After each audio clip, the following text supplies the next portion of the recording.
Thank you, David, and thank you everyone for inviting me here. This is a huge privilege, not because I'm the chief guest. I think it's a privilege mainly because I'm one of the parents who've had the opportunity, and I'll take this opportunity on behalf of all of you to put my hands together and thank Dhirubhai Ambani International School for doing what they're doing to our children.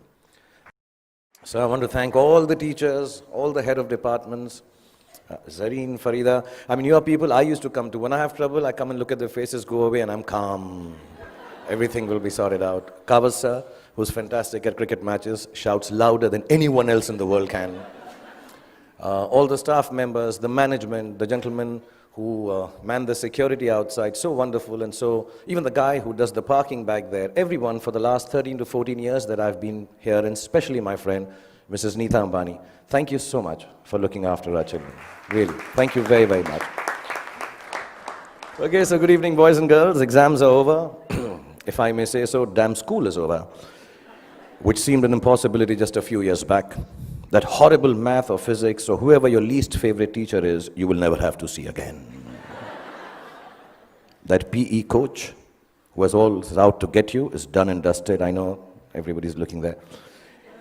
You want to party now, relax, hang out with the beautiful friends you've made in the last 13 years, 14 or some less. The last thing you really want to do is sit here and listen to someone give you advice on life lessons and what the future holds for you.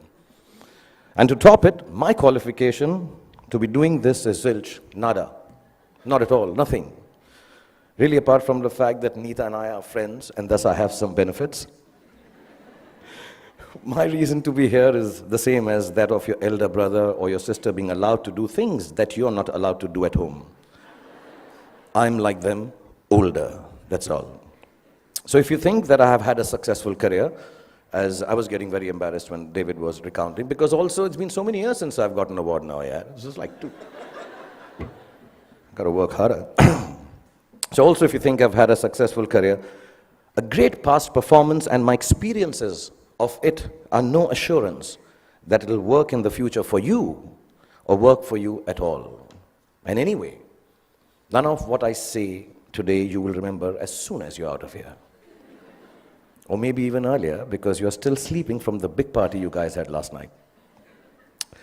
What I say may make sense to your mom or dad, who will remember it some years down the line, and they will also remember it for all the inappropriate things that I'm going to say tonight. But you are here, and so am I, so I promise to keep this extremely crisp and sharp. 20 minutes, tops. But be rest assured, I understand if some of you walk out in the middle of my speech for bladder control reasons. Feel free to do that. Feel free, because that's what essentially my talk is about. Feeling free, the freedom to be yourself, to listen to your inner voice and never let anyone tell you who you are or who you ought to be, including me. These are the only years of your life in which you will be allowed to make regret-free mistakes. As you do so, you will chance upon your dreams and hopefully make a happy life out of their fulfillment. When you get to be 50, as some of your parents are, none of the mothers, they all look 35. They're all looking extremely hot. Some of your parents are, and like I am, you will know that the bulk of your regrets are from not having done what you wish to do. So don't hold it against your over-diligent father who's telling you to study extra even post the exams. Your annoying mother who's still depressed that your handwriting is bad. You know, she doesn't understand. If it was bad 5 years ago, chances are that your handwriting is not going to improve for the rest of your life, ever. Ma'am, get that clear. It's not going to happen. But let me assure you, squiggles and ants and mosquitoes on paper won't kill your career. Any doctor here will tell you, indecipherable hieroglyphics may actually be a career booster. Don't be angry that your parents tell you that friend of yours is not good company, he is spoiling you. And please don't hold it against them when they tell you, he's a movie star's son, he'll become a hero, what about you?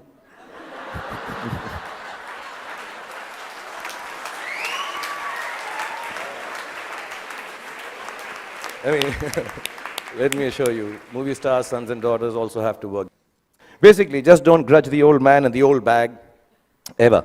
All us parents try to do is to make you happy with your choices by annoying you with hours that are actually your choices anyway. But you just don't know it yet. Your hormone levels are too high for you to understand this confusing logic. All you want to be is yourselves, and you're quite sure you know what that is. And I'm here tonight on your side only to confirm your conviction as you set forth into the big bad world from the loving shelter of Mrs. Neeta Ambani and all these wonderful and beautiful and warm teachers and faculty who have nurtured you to embark on your own journey through life. I was talking about parents because I think tonight is about parents. So I'm going to tell you something about my parents. My mother was top class. She was really cool. She loved me unconditionally, was beautiful, like all mothers are, and believed I will be the most famous man in the world, and I could do no wrong. In Delhi, they say, "Hamara bachcha na is like the apple of my eye." Some Punjabi ladies make it bigger, like the pineapple of my eye. So I was the pineapple of my mother's eye.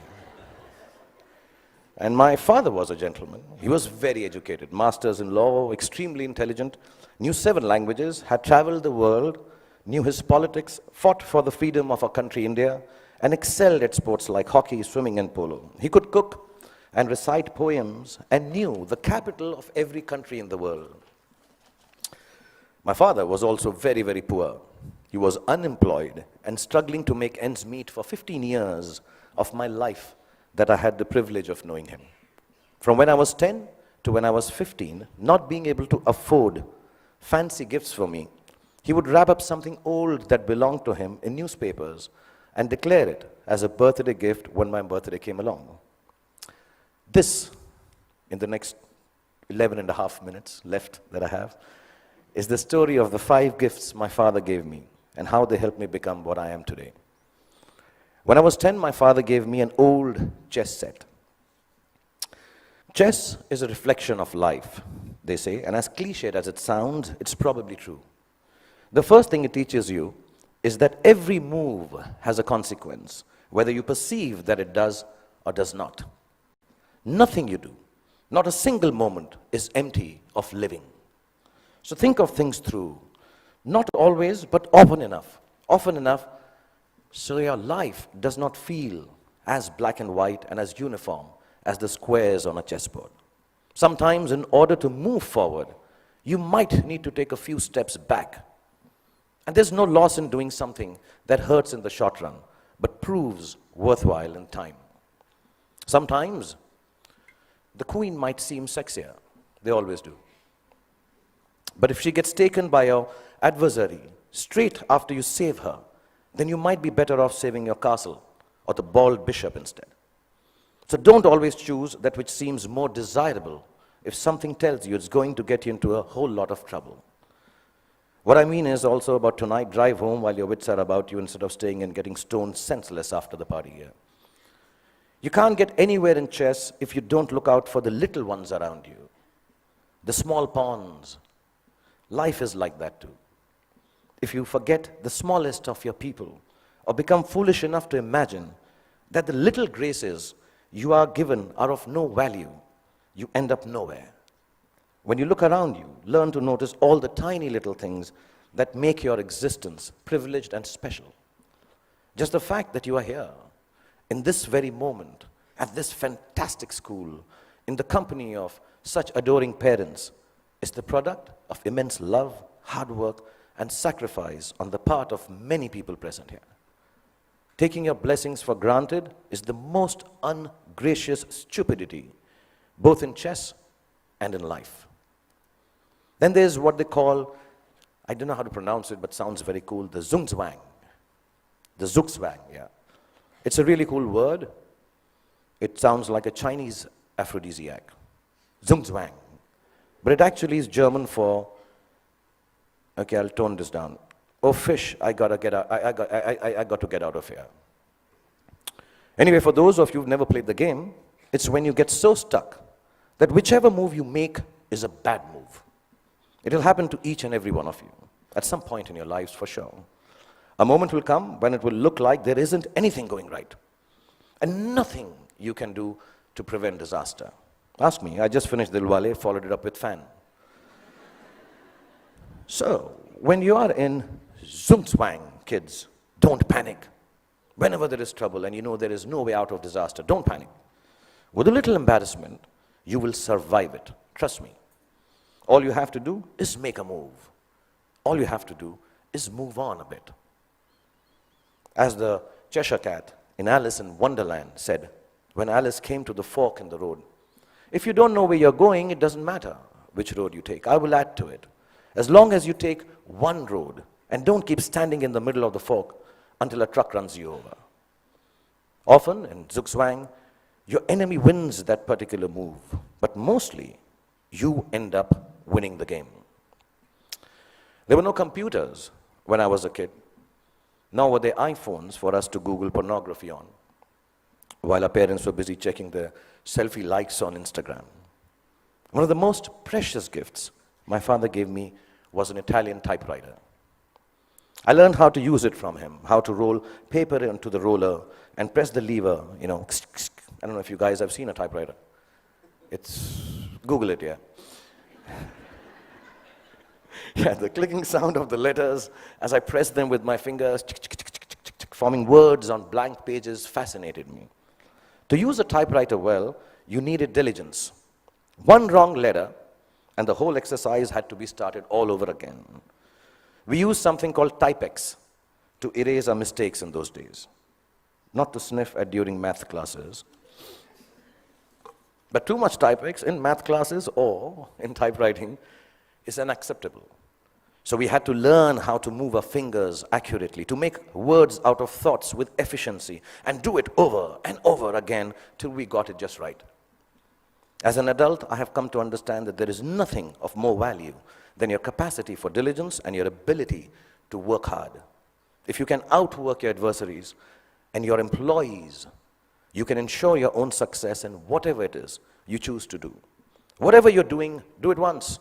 Then do it one more time, even more carefully. Practice will make everything seem easier. Be diligent. Be thorough. Think of every job you do as the first one. So you have to get it right or you won't be able to impress everyone. And at the same time, do it as your last job, as if you will not get a chance to do it again ever. Don't just outwork yourself. Only parents clapping. In fact, you can outwork yourself. If you can outwork yourself, then pretty much nothing can prevent you from glorying. Then my father gave me a camera. And the most beautiful thing about it was that it did not work. We all have those Leica ones, old ones, which don't work, look really cool. I learned that things don't always have to be functional to fulfill a need. That sometimes when things are broken, the greatest creativity emanates from their fragments. I found myself looking at my world magically through the unusable lens, and the fact that there was never any actual photograph to see taught me my most important lesson yet. That creativity is a process of the soul. It does not need an outcome or a product for the world to accept. It needs only the truth of its own expression. It comes from within and makes of your world whatever you wish it to make. So don't be afraid of your own creativity. Honor it. It doesn't always have to be seen or approved by those around you.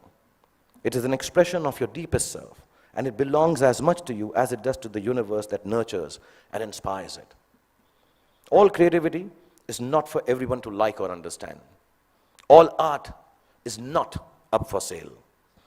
Some creativity has a bigger role to play. It is to keep you company when you're alone, when you need a friend, when the world doesn't seem to understand you. Your creativity, whatever that may be, I know a friend of mine who makes dolls out of bath bags from aeroplanes. Whatever your creativity is, your creativity will be the only thing that will keep you inspired and satisfied. Honor it to the end, whatever it may be. Mine is poetry. I write rubbish poetry. It's so bad that sometimes I cringe to read it myself. It's crap. But I write it. It is my secret place. It is mine to make me feel free and happy. So you find yours, and if the world loves it, good. If it doesn't, even better, because now you will truly have a friend. So keep your creativity intact. My father was a funny guy. He had the capacity to turn any kind of serious situation in a way that it seemed less stressful, with a bit of humor. Without a sense of humor, the world will always be a dull and dreary place. No darkness or despair should ever be beyond a good and a hearty laugh. I'm going to tell you a few incidents. If you're not bored, I have about 7.5 minutes left. We used to live on the 3rd floor of an apartment building, and as people on 3rd floor tend to do, my friends and I used to throw things down from the balcony. You know, wrappers, tidbits, dog shit wrapped in newspapers, the usual stuff, yeah. One day, the old gentleman on the ground floor, there always is an old senile gentleman on the ground floor. He had had enough of our daily droppings. He charged at us, yelling at the top of his voice, भाई साहब, ऊपर से चीजें नीचे आती हैं, ऊपर से चीजें नीचे आती हैं. And you know, the whole mohalla, the colony emerged to witness the spectacle. My father was there, I was mortified. And he kept screaming, ऊपर से चीजें नीचे आती हैं. And my father calmly looked at him and said, चाचा जी, ऊपर से चीजें नीचे आती हैं, ये न्यूटन ने बहुत सालों पहले बताया था. आप कोई नई बात बताओ, अंदर बैठ के चाय पी के बात करते हैं. And it instantly diffused the situation. The old man smiled. We went into the apartment, worked out how dog shit needs to be disposed of properly. Over a cup of tea, and life was back to normal again. And there was another incident I'm going to relate. I had been eyeing this attractive, dusky girl who lived in our building. As smooth as I have always been with ladies, for some reason it occurred to me that if I blew up her letterbox with a Diwali cracker called Atom Bomb, she'd be very impressed with me. I've always been good with girls like that, yeah. I know things girls like. In this insanely romantic belief of mine, her letterbox soon exploded before her eyes. And I still don't know why the desired effect of running into my arms in slow motion was replaced with a screaming drama in which she flew up the stairs screaming, Amma, come here, Amma, ingeva, Amma, ingeva. She was a Tamilian lady, yeah. I took my chance, and as all macho men should do, I fled the scene. A few hours later, the doorbell rang. I looked through the magic eye, and the mother of the love of my life was standing outside looking incensed. I found a place to hide. My father opened the door. The lady began to rattle off a complaint. Your son this, your son that, sorry, my Tamil is not good, but it sounded like that.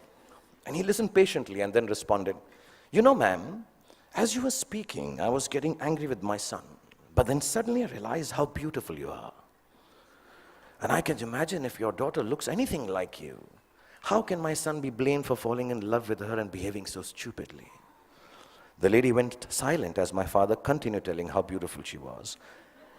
And then she became a little coy. Another cup of tea was had, and she said to me sweetly, Beta, just because my daughter is so beautiful, you shouldn't behave badly with her. You should come home, sit with us, and be friends.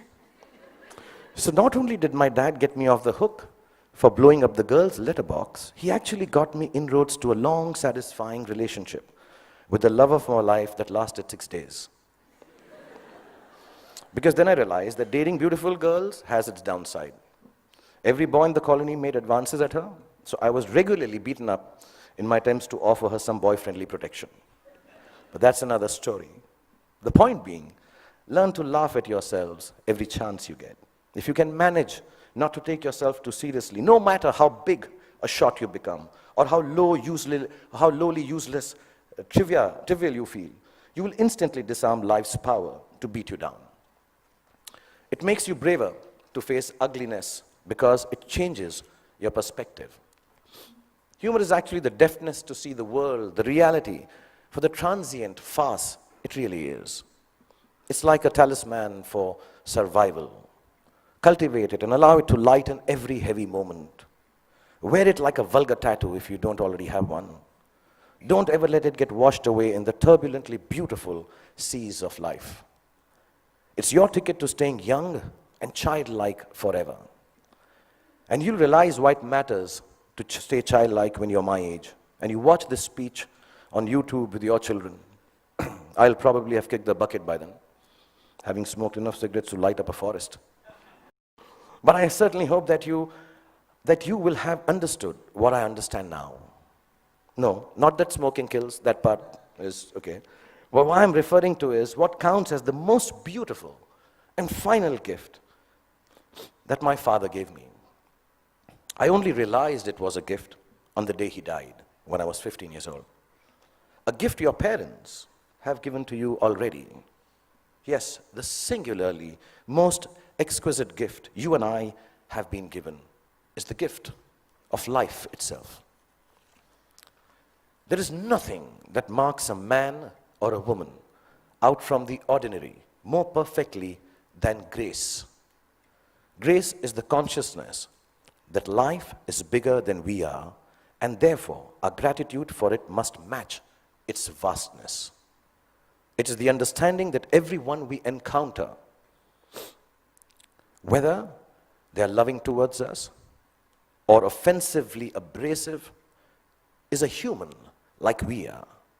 It is knowing that experiences shapes human beings, and no matter how good we are at something or how successful we may become, we are never better than the other person.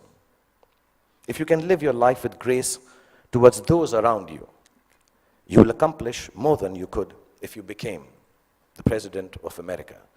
That came out wrong, knowing that Donald Trump is so close to becoming the President of America. I didn't mean that. I'll rephrase that, guys. If you can live your life with grace towards those around you. Okay, actually, what the hell? Because I came here and told you a secret that I write rubbish poetry, I'm going to read out a poem and end this. This is the most rubbish poem you'll hear, but keep it in your heart because I'm the damn chief guest tonight. If you're after party, EDM, I assume this is the music. I thought I'd be very cool if I used the word EDM. Is EDM cool still? Class of 2016, is it cool? No? Okay. If you're after party, EDM, Stone Sunrise has found you, with dog-shipped wrappings and friends that will not confound you. And you start on this journey with a brave heart about you. If you live life with grace towards those around you, you'll get where you have to, and it won't astound you. If it isn't Ferraris and a White House that downed you, you won't need an entourage to always surround you. It's your truth you will have that will shelter and ground you. And you'll remember this day as the day that unbound you. From the walls of this beautiful school and the teachers, exams and all the rules that sometimes seem to hound you. And let me tell you, you all will be successful. Let me remind you. Now it was remind, but because it's not rhyming, so I...